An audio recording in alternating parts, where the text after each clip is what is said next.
This is Gemara and Succah Daf Chof. All the learning for this month, the month of Av, has been generously sponsored by Eastern Union, Zichar Nishma, Zeches L'Shaga Ben Avram Yehuda, as well as Rechel Bas Sham Shenar and Tzvi, the learning of the entire Chabura. As we conclude the first parak of Succah, should be a tremendous Chos Yil Nishmasam. Of course, our Chedim Men Vaveg Chaim Yisar Sham Sivan Reiza Sarvas Kenendi to Vasim Eschei Yisol Min Delay Fez Shalei Shamas Man Ami Vashaviga Shechano Shmuel Ben Tila Dinam Khan Rizim Chaim Vasili Bracha Vasim Musa Din Edo Bas Shina Mindel Svivan Veged Dvaria Mechelis Bernas Dele Hoover Gavaz Hashavan Nafsal Yizim Esther the Sayush Yisrael as well as the Cheshidach for Yisrael Chaim and Dvaira and Shir Miriam Bas Rivka Gittel. We pick it up on the bottom of your Testament Bees, and the truth is, we were in the middle of a discussion. Trying to figure out what the din is our Mishnah. We started off discussing the Mishnah in Yud Testament Beis, the different types of mats, and whether you could use them as a schach. And basically, we had a question: was the inferences that the Yukim in the Mishnah were contradictory? Because on one hand, the stam mat is a stam mat made for schach, is a stam mat made for lying down. The basic moving components of our sugya are that if we have a mat that was made for schach, of course it's kosher. If we have a mat that's made for sitting, for lying down on, that's a bed, that's a keli. If it's a keli, it's makabel toma. If it's makabel toma, it's possible for schach. So the question is, what's a stam mat? What's a mat made for schach? And then we have the opinion of Rav Eliezer. Rav Eliezer says everything is just dependent upon what it's made for. So we had to figure out how to reconcile these two opinions. So we concluded yesterday in the bottom of your Testament Beis with the opinion of Rava. The Rava came along and Rava said that Begedoyla, will start with their 4 lines to the bottom of your Testament Beis. If it's a large mat, everyone agrees that it's for schach. Ki pligi, the machloikis between the Tanakama and Rav Eliezer is Beketana by a small mat. Tanakama sover stam ketana l'shchiva. A stam small mat is for lying down, so it's a mekabel toma because it's a utensil. Therefore, you cannot use it as chach. Rav Eliezer sover stam is stam ketana nami l'sikoch. Rav Eliezer holds no. A stam small mat is also used for schach, and therefore it's going to be kosher. As we look over through Chavam and Aleph, the Gemara speaks out what is the machlokes. If I have this green mat, Gedoylov, it's a large mat, it's made for lying down, and therefore it's a keli, it's utensil, mekabelis tama, but you can't use it as schach. Time, another Gemara explains, the reason is you made it with intent, you made it to sell it as a mat, as a bed, hastama, but for no intent at all. It says if you made it for explicit intent as chach, and it's going to be kosher, that is a large mat. Says Rav Eliezer, v'als Rav Eliezer l'meimar, achas kitana v'achas gedoyla, stama kosheira l'sikoch. Whether large, whether small, doesn't make a difference. It's used as chach. Says the Gemara, we're about to have a question, but in order to understand this question, we have to really hone in on the fine details of the answer we just gave. We just gave that the Tanakama said, as you see on the top line, a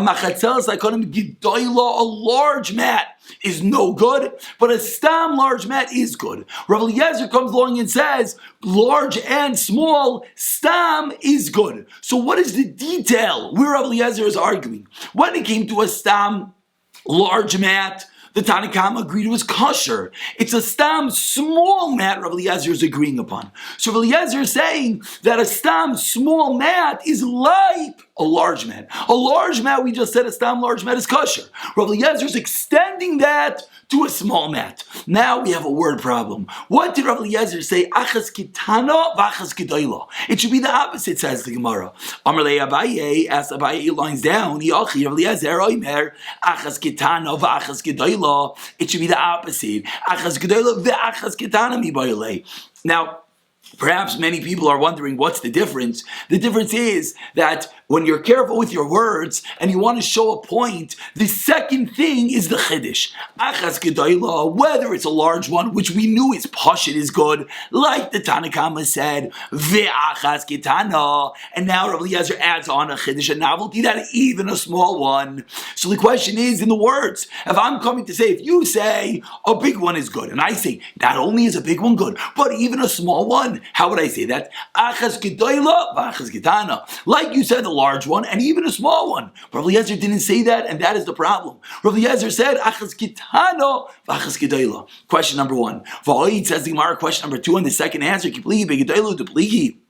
It comes out that they're differing, where by the Gedoyla and Rav Eliezer is coming to say A chumra, asked the Gemara, Va'oid, says the Gemara, what did we just explain? We just explained the arguing about a kitana. Says the Gemara, it's not true. We have a brisa where we see Rabbi Eliezer's arguing on a gedayla. Titani, we learned that a brisa machasel saikonim. We have this read map, gedayla, misachim ba, Rabbi Eliezer, oimer, im eina mekabel es tom misachim ba. So what do we see in the brisa?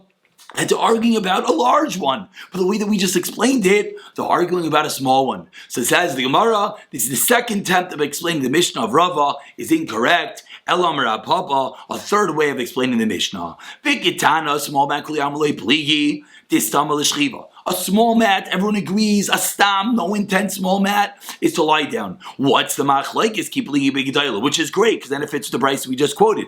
Tanakama, Sava Tanakama, old stam gedayla l'sikoch for schach.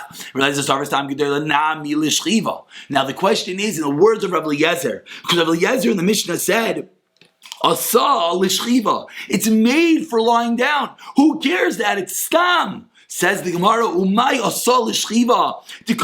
And what does it mean when Rabbi Eliezer said it's made for lying down? Hachi kamar. This is what Rabbi Eliezer meant. This is the way you have to read the words of the Mishnah. Stam asiyasa. Nami l'shchiva ad avilasikoch. Says the Gemara, maybe it's a bit of a stretch, but the way to read Rabbi Eliezer is not that you made it with intent to lie down, but the Gemara is explaining that a stam with no intent is as if you had intent for lying down, and that is the way we're going to explain the Mishnah. So we had three different explanations. We had the first explanation, then we had Rava, and we're finally concluding with Rav Papa that the machlokes is by a large one, by a small one. Everyone agrees that some is going to be a shchiva for lying down, and it will be possible for schach. The machlokes is going to be by the large mat. Tanakama is going to say it's kosher. Rav is going to say it's as if it's made for lying down, it's going to be possible. Says the Gemara, Tanu Rabbanon, Machatzeles Shel Shafi, the Shel Shifa, Shel Gemi. These are all going to be different types of plants. Says the Gemara, Gedoyla, large one, Misachimba. Kitanda, small one, Misachimba. Next, Shel Kanim, Shel Chilas. If we have a mat of kanim, which is a grass-like plant of reeds, Shel Chilas, if it's made out of a different type of reed called sedge, then Gedoyla, Misachimba. Aruga, but if it's woven, and we'll explain the difference in a moment, a misach gimba. So if it's a regular one of these mats, you could use for schach. If it's woven, you cannot use it for schach. Rabbi Shmuel, Rabbi Yosi, Omer, Mishamav, Achazu, Misach, like use both of them. Now the reason is, we'll just explain right now, Rashi explains that the woven one you can use as schach, because when you weave it, then it's used more for lying down. It's more like a bed, and therefore you can't use it for schach. Rav Shmuel Rav Yosi disagrees, and he says both of them, even the woven one, can be used as schach. Chen haya Rav Daisa, Omer Kedvar Rav Daisa agrees with Rav Shmuel. The Rav Yosi says the Gemara, continuing the discussion on mats, and on Hossam we learned over there, call ha-chaitzlois mitamim tomemis. All chaitzlois. Now we're purposely not going to translate because the Gemara is going to translate in a moment. But says the Gemara, call chaitzlois are mitamim tomemis. Divrei Rav Daisa. V'chama imrim midras. They're not mitamim tomemis, but mitamim tomem midras. Midras is when you sit on something. It's made for sitting, leaning on. Ask the Gemara, midras in tomemis loy? How could that be? You tell me it's only tamim midras. V'anan tonight we learned in the Mishnah, call them mitamim midras, mitamim tomemis. So what does it mean when you just said Rav Chachamim? Answers the Gemara, you know what the Chachamim meant by midras? Ema, af midras. Chachamim meant that it's not only mitami tomemis, but it's also mitami midras. Now says the Gemara, my chaitzleis, what is this case? What are we talking about? Amar Avadim Baram Duri, Mar Zovli. Says the Gemara, Shkayach, Mar Zovli, what's Mar Zovli? Amar Ava, Mizavli, some sort of a leather bag that the shepherds use these bags to lie upon. It's like their pillow. Rav Shimon Lokishaymer Machatzeles Mamish. No, it's a real, and that's the end of that discussion, that it's a shepherd's bag, a leather bag that they use as a pillow. And that is the machlokes, how far it goes. Is it just tamei mace, or even tamei midras? The debate being, is this bag used commonly to lie upon? Rav Daisa says yes, so as tamei midras, Tanakama says no. Says Shimon Lakish, Omer Machatzeles Mamish, referring to regular mats. Vaz the Reish Lakish, Lameidam Reish Lakish Areni. Kapara is Rav Chia Banav. I should be a kapara for Rav Chia and his children. Shabetzchila Kshendak Torah Yisrael. Originally 5 lines of the bottom when Torah was forgotten from Klal Yisrael. Allah Ezra mi Bavel v'Yasta. Ezra came and he gave, reinstated the Torah. Chazar Minishak Klal Yisrael forgot again. Allah Hillel Bavli v'Yasta. Hillel Bavli came and he reinstated. Chazar Minishak they forgot Torah again. Allah Rav Chia Banav Yistua. Rav Chia Banav. That's who we're looking for. Again, we don't really know what's going on, but we know that Rav Shlakish said mats, and now he's saying, with my explanation on mats, I'm going to explain Rav Chia. Why? Because the Torah was forgotten, Ezra brought it back. The Torah was forgotten, Hillel brought it back. The Torah was forgotten, now Rav Chia brought it back. Now the Gemara explains, 2 lines at the bottom, Rav Chia, Ubanav lo nechlu, Rav Daisa v'chachamim, al machatzola shel Usha. They don't disagree about the mats of Usha turning over to Chaf Amabez. They don't disagree. Shein Tameya is that those are Tame. Shal Taveria, Shein Tahira is Al Manechlu. What's the machlok? Yes, Al Shar Mekaymois. Mars Hakim the Leka the Yosef Alayu. Since there's nothing else to sit upon, Kedveria Dami. It's like the Tveria ones which they lie upon, and therefore it would obviously be like a Keli, and it would not be allowed to be used as Chach. Mars Hakim the Mikri the Yosef Alayu. There are times you sit on it. And that is what he meant by saying that I reinstated this din of Rav Chia about the Machatzolos Mamish. Says the Gemara, as we see that Rav Chia holds that depending where you are is going to be whether it's a kosher or mat for schach. Omar Mar.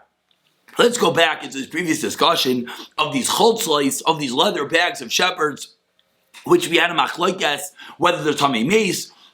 And Rav Daisa added on, they're even Tamei Midras. So it says the Gemara on Chafam Ebei is 5 lines down, Amar Mar. Kol HaChaitzlis Mitamin Tamei Meis. Divrei Rav Daisa. And the Chachamim, our previous Brisa, on Amid Aleph said, Tamei Meis Divrei Rav Daisa, and the Chachamim said Midrash. Now, in this brayso, what does it say? Ask the Gemara,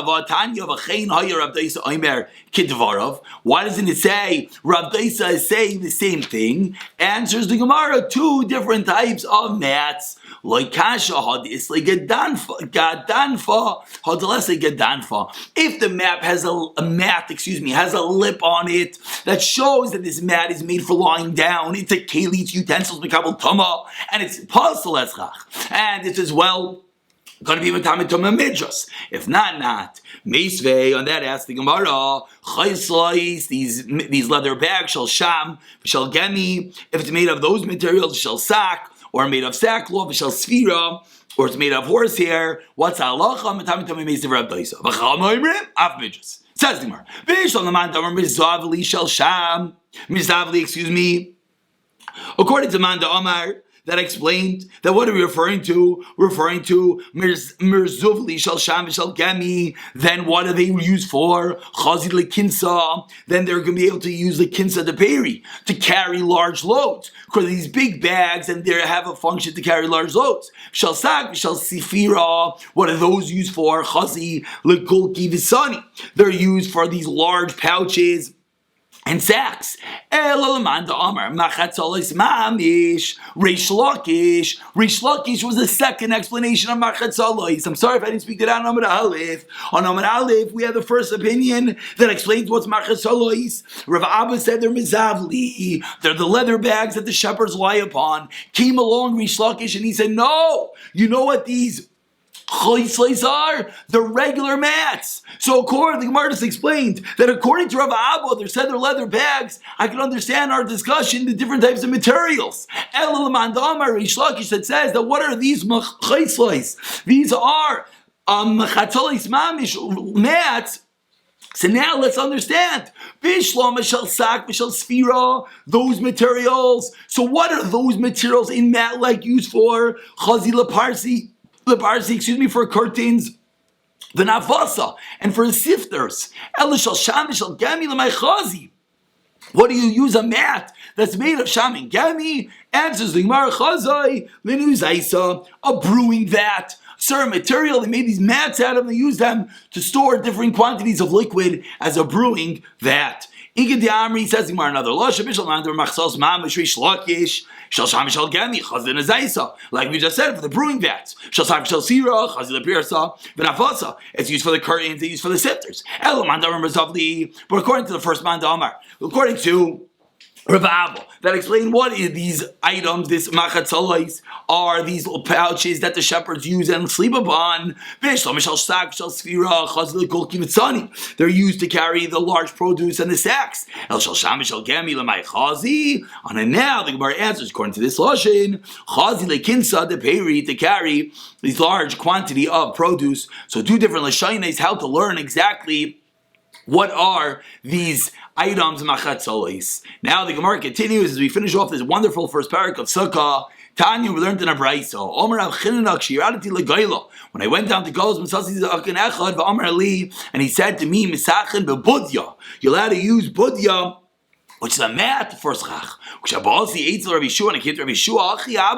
Father, my brother, he admitted that you're allowed to use a budya mat as a schach. Like we said a moment ago, if it has a lip on it, then the mat has a din of a mekabel thomas din of a vessel, and you would not be allowed to use it as chach. Amar Ula Hani Budisa. These mats, the bnei mechuzah, the people of mechuzah, el male kir shalahem. If not for their kir, which is the same word as medanfa, and not for their lip, the rim, misach will be able to use them as chach. Tanami hachi misachem bebudya. You use the budya, the mat as chach. If they have a lip, ein misachem ba. So one big yisod, one big idea that we basically saw today is that any time, which was the continuation of yesterday's daf, at any time we have a mat which is either explicitly made for non-sukkah purposes to sit upon, to lie upon, or a mat which was made with the design to use as something else. It has a lip, it has a rim. There's a reason why it's to showing us that it's not for schach, but for something else, then it will be possible for schach, because it's going to be makabel tama. But anytime you have a mat, a regular mat, it's for schach, you can use that as chach. Hadron alach sukkah, not the whole mesechta, but hadron alach the first parak. We should do a chazara. We're getting closer. We're halfway through Av.